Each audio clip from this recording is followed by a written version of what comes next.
Hello everyone, welcome back to my channel science centre. आज हम करेंगे ये क्वेश्चंस कुछ हैं। What is the nature of the distance time graph for uniform and non uniform motion of an object. तो बताना है हमें कि नेचर क्या होगा, यानी कि उसका शेप कैसा होगा, यानी कि उसकी जो स्लोप जाएगी वो कैसी जाएगी, ये सब उसका पूरा नेचर हमें डिफाइन करना है। यूनिफॉर्म और नॉन यूनिफॉर्म मोशन के लिए कौन सा ग्राफ? Distance time graph. आइए इसको सॉल्व करते हैं। देखिए, पहले मैं ले लेता हूँ यूनिफॉर्म के लिए, लिख देता हूँ ताकि आपको कन्फ्यूज़न ना हो। यूनिफॉर्म मोशन,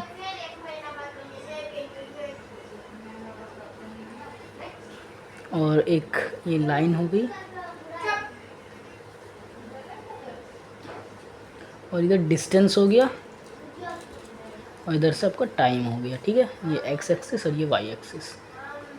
ये 1 2 3 4 5 1 2 3 4 एंड 5। ओके, यहाँ तक क्या आपको समझ में आ रहा है?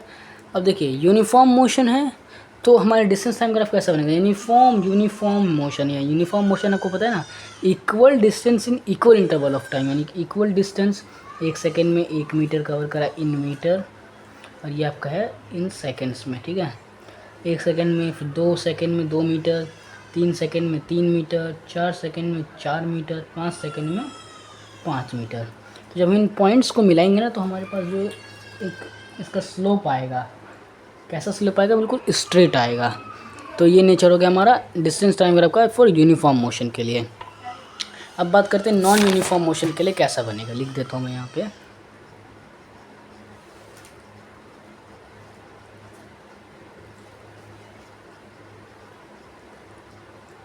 सेम ग्राफ बनाना है इसके लिए भी।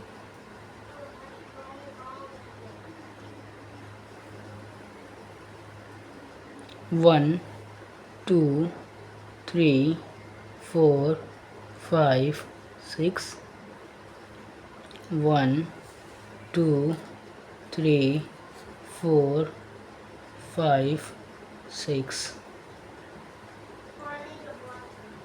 इधर हो गया टाइम सेकंड्स में, टाइम ऐसे बढ़ रहा है, और डिस्टेंस हो गया ऐसे किसमें? मीटर में। अब देखिए, नॉन यूनिफॉर्म मोशन का मतलब हुआ, नॉन यूनिफॉर्म मोशन का मतलब होता है यूनिफॉर्म एक्सीलरेशन, यानी कि जो आपका एक्सीलरेशन होगा ना वो यूनिफॉर्म होगा। इसको समझने का आसान तरीका समझ लीजिए। तो इसका अब यूनिफॉर्म एक्सीलरेशन होगा, एक्सीलरेशन यूनिफॉर्म होगा। अब लेट सपोज कि एक्सीलरेशन तो बराबर जाएगा, लेकिन अब 1 सेकेंड में 1 मीटर एक्सीलरेशन हुआ तो 2 सेकेंड में 2, अगला 1 सेकेंड होगा, लेकिन डिस्टेंस उसका 2 मीटर हो जाएगा ना। जैसे मान लीजिए 1 मीटर 1 सेकेंड में कवर करा, फिर 1 मीटर, फिर 1 सेकेंड में कवर करा, ये तो बराबर जाएगा, लेकिन जो डिस्टेंस तो 2 मीटर हो जाएगा ना। तो इसका ग्राफ जो है कुछ ऐसा बनता है, और इस शेप को हम कहते हैं पैराबोलिक। आप बोलेंगे बच्चे कि सर ऐसा ग्राफ क्यों बनता है? देखिए, अब मान लेते हैं कि डिस्टेंस इसने पहले सेकंड में इतना कवर करा, दूसरे सेकंड में भी ये जितना इतना कवर करा ना पहले सेकंड में, और दूसरे सेकंड में भी उसने उतना ही करा, लेकिन डिस्टेंस ग्राफ है ना भाई, तो डिस्टेंस में इसका डबल हो जाएगा।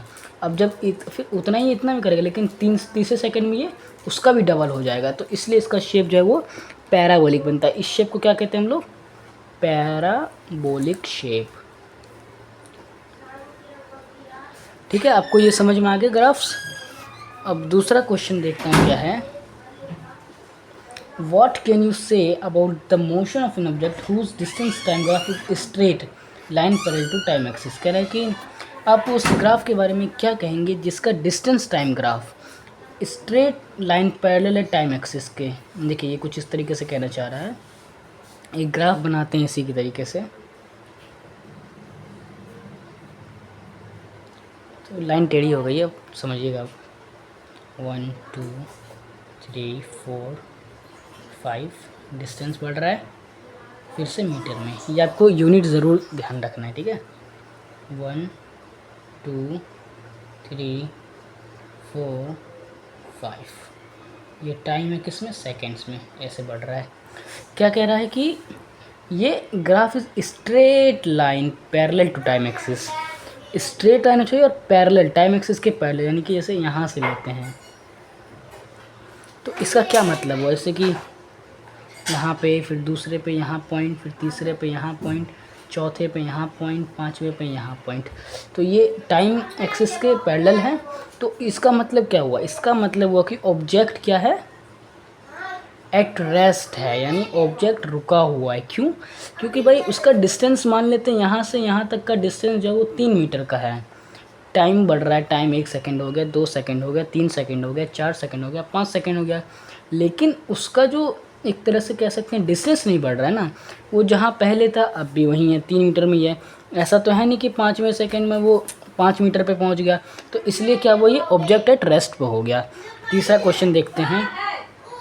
What can you say about the motion of an object if its speed time graph is straight line parallel to time axis?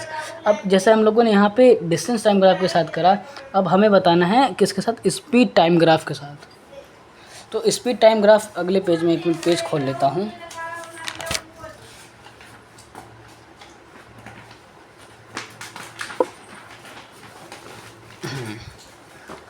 Graph बना लेते हैं फॉर्मनिक।